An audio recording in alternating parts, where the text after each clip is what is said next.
بچپن سے یہ سنتے آئے ہیں کہ اپنا معاملہ اللہ تعالیٰ کے سپرد کر دو۔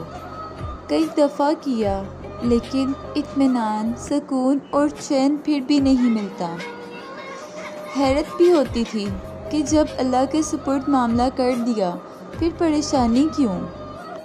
ایک دن حضرت سلیمان باہو رحمۃ اللہ علیہ کا ملفوظ نظر سے گزرا کہ جب معاملہ اللہ کے سپرد کرو تو معاملہ اور اللہ کے درمیان سے خود نکل جایا کرو۔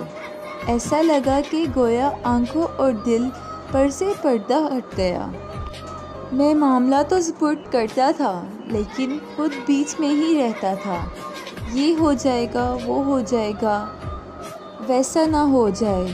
عمل بھی کرنا ہے اور اسباب بھی اختیار کرنے ہیں، لیکن معاملے کا نتیجہ اللہ تعالیٰ کے سپرد کر دینا ہے۔ یہی سپردگی اور معاملہ فہمی ہے، اور پھر اس پر راضی ہو جانا ہے۔